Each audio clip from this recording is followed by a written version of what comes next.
Hello from Theta Spring Hypnosis out of New York City. My name is Alexandra Janelli, and today I'd like to tackle the question of what is the difference between meditation and hypnosis.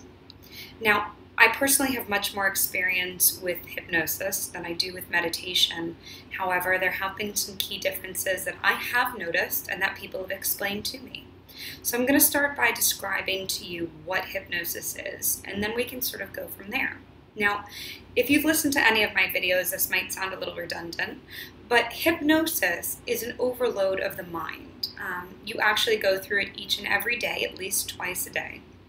Surprisingly, you go through it when you fall asleep, and then again when you wake up in the morning. So when you go from the awake state, which is where your conscious mind is fully intact, and then you begin to fall asleep. Once you're asleep, you actually begin to enter into the unconscious state. Between the awake state and the sleep state, however, is the subconscious state. This is where your mind begins to open up on a subconscious level, and you begin to listen very differently because your conscious mind, which is the part that has the logic, the reason, the willpower, deductive reasoning, all begins to disassociate a bit. And you become very suggestible to the things that are being talked about or even thought about. So when you begin to fall asleep, you begin to open up to the power of your subconscious mind and the things that you want. Now, what happens in hypnosis is that a hypnotherapist will begin to listen to your subconscious language, meaning my language of the subconscious mind is very suggestible to the things and the words that I would say. Your subconscious language is the same. So in working with a hypnotherapist, they're going to begin to listen to the words that you use. Is it metaphorical? Is it direct suggestions? Meaning, are you going to feel light, or are you going to feel light like a feather? Because if I said to you when you leave my office, you're going to feel super duper, and you're going to feel extravagant, and this, and emotional, or whatever words that I feel might fit the bill for your situation, they might not resonate with you. And even though the suggestion can go into the subconscious mind, it will therefore get rejected if it doesn't resonate with you. It might stay there for a little bit, but later it gets rejected. And the same thing happens in stage hypnosis. They can give you the suggestion that sugar might taste really disgusting, but your mind has made the association on a subconscious level that sugar is pleasing. Therefore, that suggestion at some point or another will get rejected out, and you have to begin to go for the root cause and change the association that giving up sugar means gaining something much more important in your life. It's the switch. Now, hypnosis is used for a therapeutic technique. Meditation is almost sort of giving your mind the ability to calm and quiet and just sort of get in touch with the same things that you would in hypnotherapy, but hypnotherapy gives you a bit more direction and guidance in getting there. Whether it's visualizations, whether it's getting in touch with emotions and sensations, it really begins to tap into who you are and begins to answer the lifelong question of, well, why do I do that? It's because your subconscious mind is dictating it. Now, hypnosis and meditation, they both get you to the same place of mindfulness, or as I like to call it, conscious awareness, even though it's not the conscious mind.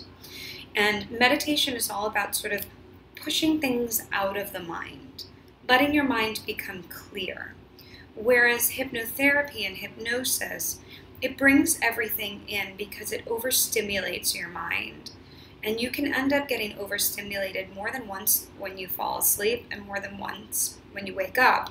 Those are the two set times that you do go through hypnosis. Irregardless, you can go into a natural state of hypnotherapy or hypnosis many times during the day. If you are so stressed out, if you are sitting there listening to someone talk and you just sort of your eyes glaze over and you begin to disassociate a bit, you're entering into a light state of hypnosis. So hypnosis is an overstimulation of the mind, bringing in a lot of different things. Now, it can be directed in the realm of relaxation.